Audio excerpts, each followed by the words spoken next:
Akala ko, typical hotel lang. Pero wait, 18,000. For this? Worth it ba talaga? Today, we're checking into a suite here at Westin Manila. And honestly, mataas expectations ko. Pero let's see kung hype lang ba to or legit luxury.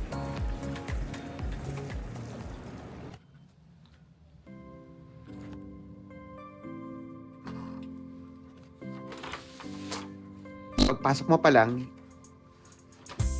iba na agad yung vibe. Hindi siya cramped.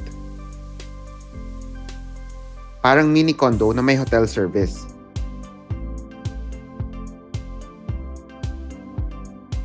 This is the living area. Perfect kung may kasama ka or gusto mo lang mag-relax without staying sa bed buong time. Malinis, minimal, pero premium yung feel. Honestly, dito pa lang, parang sulit na. Pero hindi pa tayo tapos.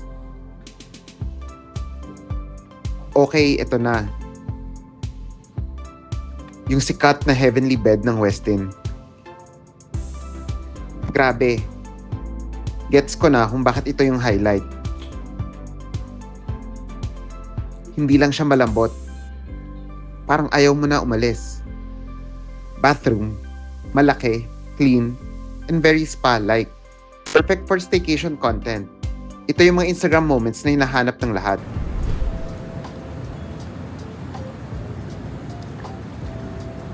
And this view.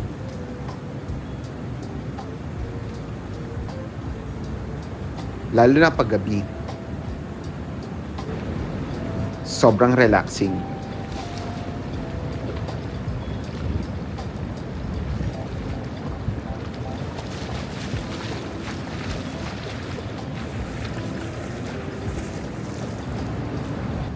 Hindi siya super chaotic like ibang areas.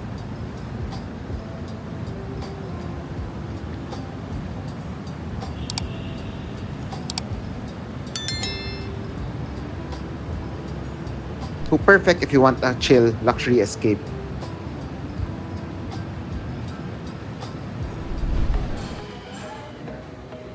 If may access ka sa lounge or breakfast,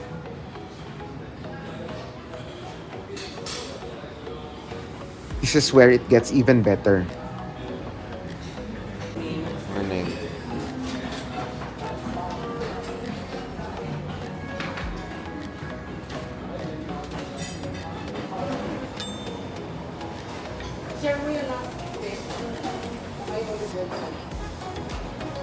Dito mo mararamdaman yung full experience.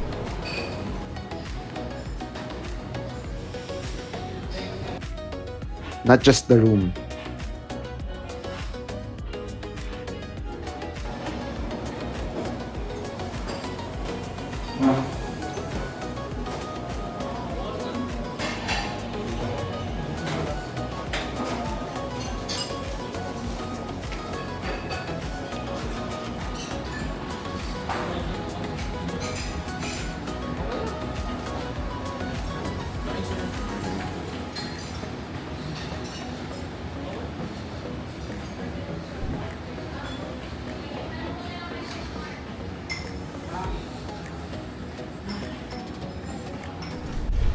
Pero real talk,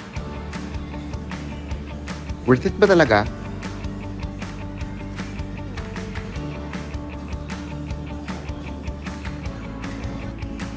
Worth it siya if gusto mo ng premium staycation, special occasion, or content that actually looks high-end. Pero kung basic stay lang, honestly, maraming cheaper options. So ikaw, would you pay 1,000 for this kind of stay? Or pass ka? Follow Bakasyonista for more honest luxury staycations. No hype, real reviews.